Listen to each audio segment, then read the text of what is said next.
Hello everyone, welcome back on साया Saran classes. Students, अगर आपने अभी तक चैनल को सब्सक्राइब नहीं किया है तो प्लीज़ सब्सक्राइब कर लें। साथ के साथ बेल आइकन को दबा लें ताकि आने वाली क्लासेज की नोटिफिकेशन आपको मिलती रहे। सो 11th क्लास मैं आपके सामने फिर हाजिर हूँ अकाउंट की एक और न्यू क्लास के साथ। स्टूडेंट्स, प्रीवियस क्लास के अंदर हम डिस्कस कर रहे थे चैप्टर नंबर 6 को। लास्ट क्लास में हमने डिस्कस कर लिया था कि ट्रायल बैलेंस होती क्या है और हम उसको किस तरीके से प्रिपेयर करते हैं। आज की क्लास में हम डिस्कस करेंगे कि एरर क्या होती है, किस तरीके से हम एरर्स को क्लासिफाई कर पाते हैं। करते हैं आज की क्लास स्टार्ट हमारी। Sorry, classification of error. सबसे पहले अगर कई बार क्या होता है कि हमने कोई गलती कर दी है अपने अकाउंट्स को तैयार करने में, सो हमारी ट्रायल बैलेंस टैली नहीं हो पाती। अगर ट्रायल बैलेंस टैली नहीं होगी दैट्स मीन हमने कहीं ना कहीं कोई भी गलती की है। सो गलती किस प्रकार की हो सकती है, देखते हैं। गलती number first, error of commission. Error of commission के अंदर मतलब ये होता है कि कई बार हम कोई भी गलत ट्रांजैक्शन कर देते हैं या टोटल करने में कोई गड़बड़ कर देते हैं या रॉन्ग कास्टिंग कर देते हैं या कोई भी रॉन्ग बैलेंस डाल देते हैं। मान लो हमने एंट्री करनी थी 50 से, हमने कर दी एंट्री 500 से। ठीक है, टोटल करने में गलती कर दी भाई, दिमाग पता नहीं कहाँ था अकाउंटेंट का, उसने तो अकाउंट तैयार अच्छे से किए नहीं। सो इस टाइप की जो गलती होती है वो एरर ऑफ कमीशन कहलाती है। ओके, अब बात आती है सेकेंड टाइप की error, error of omission.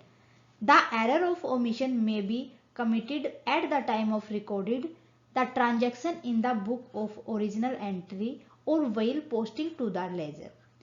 So ये जो error of omission होते हैं ये होती है हमारी जो भूल के कारण कोई भी हम गलती कर देते हैं। मान लो भाई साहब हैं, लड़ाई करके आए हैं घर से, वाइफ ने खाना नहीं दिया। क्या किया उन्होंने, गलती से रिकॉर्डेड करना था, मान लो कि रिकॉर्डेड करना था हमने पूरा अकाउंट के अंदर, लेकिन किया ही नहीं। लेजर के अंदर उन्होंने जो पर्टिकुलर जो अकाउंट था उसके अंदर या तो आधी एंट्री कर दी या उन्होंने की ही नहीं। सो ये होती है error of omission. It is cause due to the omission of recording a transaction enter और partly in the books of account. की करनी थी उन्होंने अकाउंट में, राम के अकाउंट में एंट्री कर दी भाई साहब ने कैश के अंदर अकाउंट एंट्री। तो इस टाइप की जो गलती अदर अकाउंट के अंदर, किसी भी गलत अकाउंट के अंदर कर देते हैं तो एरर ऑफ ओमिशन होती है। क्लियर है। Second, error of principle. यहां पर हम जब एंट्री करने जाते हैं तो कोई भी प्रिंसिपल को ही अलग उठा लेते हैं। अब जितने भी अकाउंटिंग प्रिंसिपल्स होते हैं उनमें से मान लो हमने करनी थी एंट्री रिसिप्ट और पेमेंट के अकॉर्डिंग, हमने कर दी यहाँ रिवेन्यू और कैपिटल रिसिप्ट के अंदर और रिवेन्यू और कैपिटल एक्सपेंडिचर के अंदर। सो हमने जो प्रिंसिपल लिया है वही गलत ले लिया। पहले हम प्रिंसिपल कंजर्वेशन उठाते आ रहे थे, अब की बार हमने कोई अलग प्रिंसिपल उठा लिया। सो यहां पर गलती होती है due to principle. Fourth, compensating error.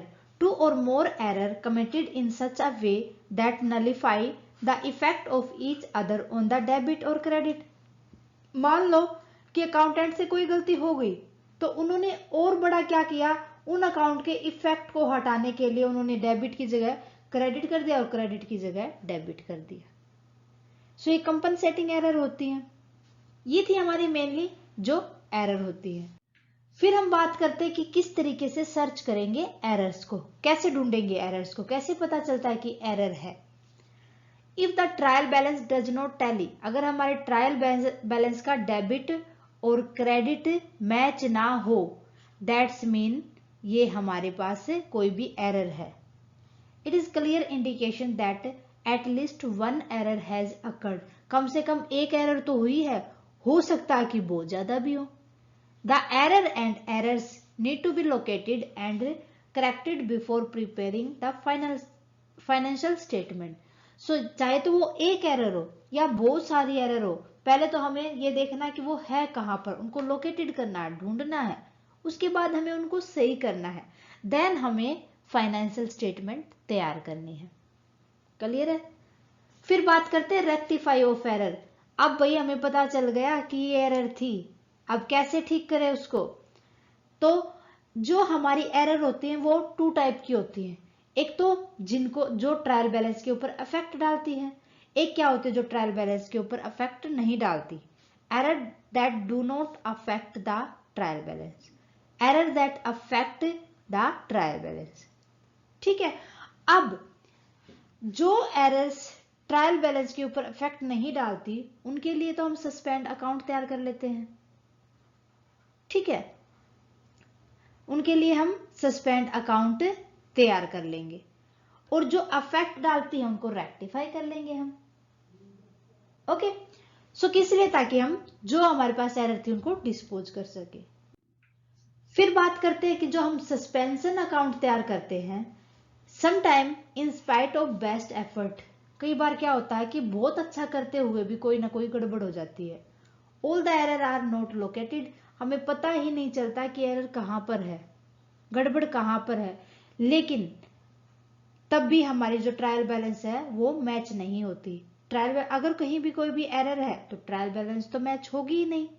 In such a situation, to avoid the delay in the preparation of financial account, तो उस टाइम पे हम क्या करते हैं कि हम अब फाइनल अकाउंट को तैयार करने में भी कोई देरी नहीं कर सकते। That condition, the difference in the tally, the difference in the trial balance is placed to a newly open account. So जो हमारे पास डिफरेंस आया है ट्रायल बैलेंस का, तो उसके लिए हम एक न्यू अकाउंट ओपन कर देंगे जिसको सस्पेंशन अकाउंट कहा जाता है। And the trial balance tally, और जो जितने भी बैलेंस के साथ हमारा था मैच नहीं हो रही थी डेबिट और क्रेडिट साइड, उससे तो हमने सस्पेंस अकाउंट बना दिया, और अब हम उसको टू सस्पेंस अकाउंट लिख के या बाय सस्पेंस अकाउंट लिख के हम ट्रायल बैलेंस को टैली कर देंगे। क्लियर है? Well, all the error are located and rectify the suspension account stand dispose of, जितनी भी एरर थी उनको ढूंढ लिया और उनको रेक्टिफाई कर दिया हमने सस्पेंस अकाउंट ओपन करके, ताकि उनको डिस्पोज कर सके। क्लियर है?